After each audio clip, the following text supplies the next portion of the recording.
চট্টগ্রামের জমিনে, বাংলাদেশের জমিনে শত শত আলেম উলামাকে বেলায়েত দিয়ে ওলিকুল সম্রাট বানিয়েছেন।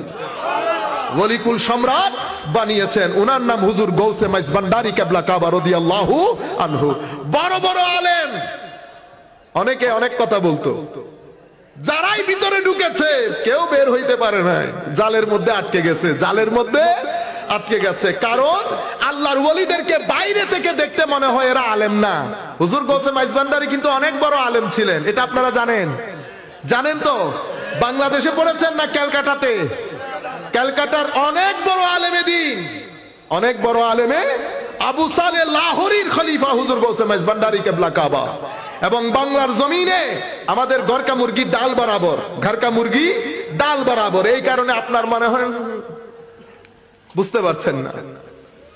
এরপরে বাবা ভান্ডারী কেবলা কাবা, এরপরে উনার নাতি দিলওয়ার হোসেন কেবলা কাবা বেলায়েতের সমুদ্র বইয়ে দিয়েছে, বেলায়েতের সমুদ্র বইয়ে দিয়েছেন। সম্মানিত উপস্থিতি, ঘটনা কোথায় খারাপ হয়েছে? ঘটনা খারাপ হয়েছে আমাদের মাধ্যমে। আমি এখন যেটা বলবো সেটা দুঃখের সাথে বলবো, আপনারা জিনিসটা বোঝার চেষ্টা করবেন। পরবর্তীতে আমরা যারা তরিকার অনুসরণ করা শুরু করেছি তারা মোস্টলি তরিকত কি সেটা জানি না, নাম্বার ওয়ান। দ্বিতীয়ত, আমরা যারা কিছু কিছু জানি তারা মানি না, না জানা না মানা, এটার মাধ্যমে আমরা আস্তে আস্তে তরিকতের মধ্যে রসম রেওয়াজ নিয়ে এসেছি। কি জিনিস নিয়ে এসেছি? রসম রেওয়াজ, আনুষ্ঠানিকতা। আনুষ্ঠানিক করে আমরা পৃথিবীকে মেসেজ দিয়েছি মাইজ ভান্ডার মানি হচ্ছে ওরস। আপনারা বুঝতে পেরেছেন? ওরস কিভাবে? উর্স এভাবে। কিন্তু আসলে কি সবাই এভাবে করে? সবাই এভাবে করে না। কিছু কিছু মানুষের কর্মকাণ্ড ফেসবুকে গেছে, অনলাইনে গেছে, মিডিয়া আইটেম হয়েছে না? কিছু মানুষ যারা ষড়যন্ত্র করে সব সময় মুসলমানদের বিরুদ্ধে, তারা দূর দূরান্তে বসে আপনাদের এই ভিডিওগুলোকে পুরো পৃথিবীর বুকে ছড়িয়ে দিয়েছে। পৃথিবীর কাছে একটা মেসেজ চলে গেছে, মেইন স্ট্রিম সোসাইটির কাছে। কি মেসেজ? এরা এরকমই, এরা এরকমই। এগুলা কিছু বুঝে না, এগুলা দ্বীনের মধ্যে বেদাত ঢুকিয়ে দিয়েছে। সে তো জানেও না হুজুর কেবলা কাবা কি, তার অবদান কি, বাবা ভান্ডারী কেবলা কাবাকে তার অবদান কি, কিভাবে মানুষকে চুম্বকের মতো টেনে এনে দ্বীনের রাস্তায় এনেছে, সেই আদর্শের জায়গাটা আমরা মানুষের সামনে তুলে ধরতে পারি নাই। এটা নিয়ে প্রপাগান্ডা হয়েছে, ফার্দার তরিকতের বিরুদ্ধে নেগেটিভ একটা ইমেজ দাঁড়িয়ে গেছে। মানুষ জানেই না যে যখন হাদিসের কিতাব এখনো লেখা শুরু হয় নাই তখন তরিকতের কিতাব লেখা শুরু হয়ে গেছে। এটা কি মানুষ জানে?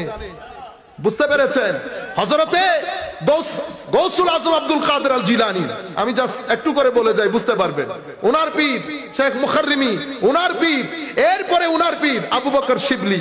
উনি কার খলিফা? উনি খলিফা সাইয়্যিদুত তায়েফা হযরতে জুনায়েদ আল বাগদাদি রাদিয়াল্লাহু তাআলা আনহু। উনি কার খলিফা? উনি খলিফা হচ্ছেন হযরতে উনার মামা হযরতে সরি সাকাতি। উনি কার খলিফা?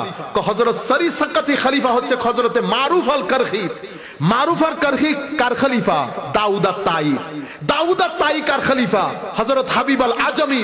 হাবিব আল আজমি কার খলিফা? হযরতে হাসান আল বাসরি। হাসান আল বাসরি হযরত আলী মাওলা আলী কাররামাল্লাহু ওয়াজহুল কারীম। মাওলা আলী কার খলিফা? আমার নবী সাল্লাল্লাহু আলাইহি ওয়াসাল্লাম যার বেলায়েতের ঘোষণা দিয়েছেন, এটা মাওলা আলী।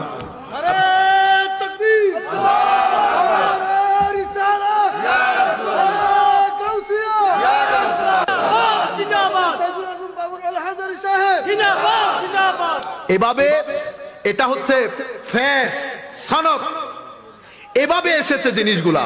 আমরা কোনো কিছু জানি না। সেই তারিখ থেকে আপনি যদি 1200 বছরে তরিকত এবং তাসাউফের 1200 বছরে উম্মতে মুসলিমার হেন কোনো আলেম নাই, এই পক্ষের হোক ওই পক্ষের হোক, হেন কোনো আলেম নাই যারা আল্লাহর ওলির বিরুদ্ধে কথা বলেছে, যারা সুফিদের বিরুদ্ধে কথা বলেছে, যারা সুফিদের বিরুদ্ধে কিতাব লিখেছে। চট্টগ্রামের জমিনে